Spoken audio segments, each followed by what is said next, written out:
स्वागत है आप सभी का। आपके साथ मैं हूं स्वप्निल। शुरुआत 5 मिनट में 25 खबरों से।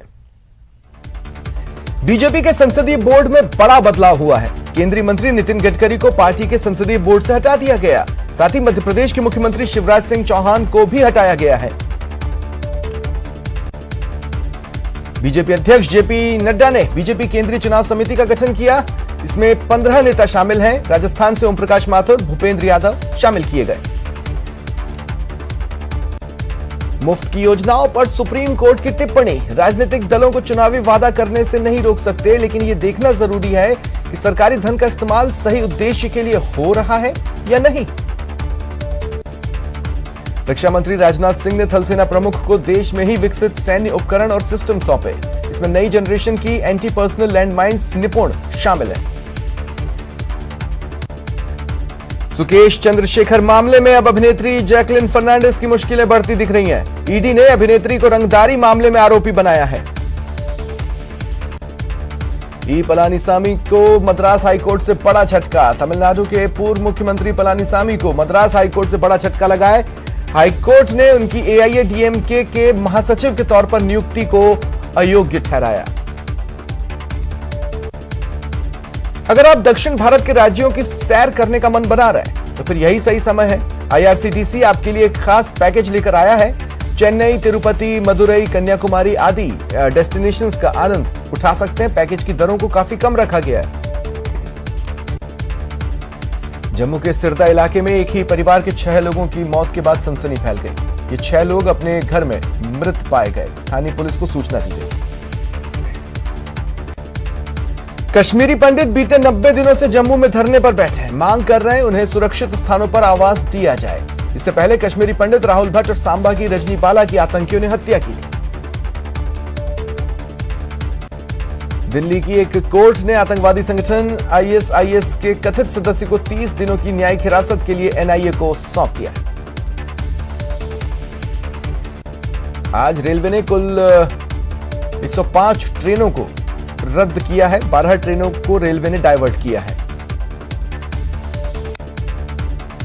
दिल्ली में एक बार फिर कोरोना का कहर बढ़ रहा है। चिंता की बात है कि पॉजिटिविटी रेट में भी बड़ा उछाल है।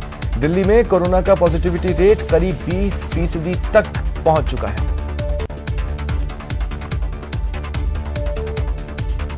जालोर में छात्र की मौत मामले में राजनीति गर्म है। पीसीसी चीफ गोविंद सिंह डोटासरा ने न्यूज 18 राजस्थान से खास बातचीत में कहा कि पूरे घटनाक्रम को लेकर मुख्यमंत्री गहलोत संवेदनशील हैं।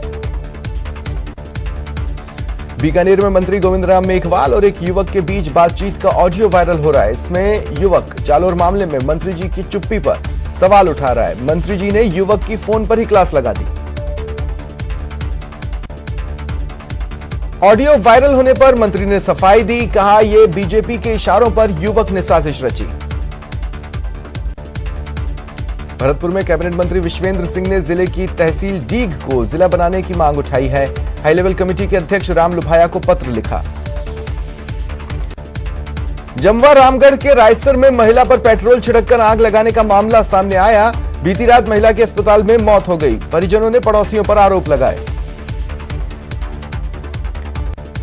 करौली में नव संवत्सर बाइक रैली पर पथराव मामले में एक आरोपी ने सरेंडर किया। अलवर के भिवाड़ी में यूपी के रहने वाले एक मजदूर की पत्नी और 3 बच्चे 10 दिनों से लापता हैं। मजदूर पुलिस थाने के चक्कर काट रहा है, लेकिन पुलिस उसकी एफआईआर तक दर्ज नहीं कर रही। जोधपुर के रामेश्वर नगर क्षेत्र में स्कूल बस पर बिजली का पोल गिर गया। बिजली गुल होने से हादसा टला। सीकर में अंडरपास में आज काफी देर तक एक स्कूल बस फंसी रही। काफी मशक्कत के बाद निकाला गया। मध्य प्रदेश की डिंडौरी में नर्मदा नदी का रौद्र रूप दिख रहा है। नर्मदा नदी का घाट, कई मंदिर पानी में डूब गए। खतरे के बीच लोग ये देखने भी पहुंच रहे हैं। जम्मू कश्मीर के कठुआ में तेज बारिश के बाद उझ में उफान है। पहाड़ी इलाकों में बारिश के कारण नदियों का बहाव तेज हो गया है। जयपुर के गोविंद देव जी मंदिर में जन्माष्टमी को लेकर तैयारियां जोरों पर हैं। भक्तों की सुरक्षा के लिए पुख्ता इंतजाम किए जा रहे हैं। इस बार प्रसाद नहीं बांटा जाएगा। कश्मीर के पहलगाम में मारे गए भारत तिब्बत सीमा पुलिस बल के जवानों को श्रीनगर में श्रद्धांजलि दी गई।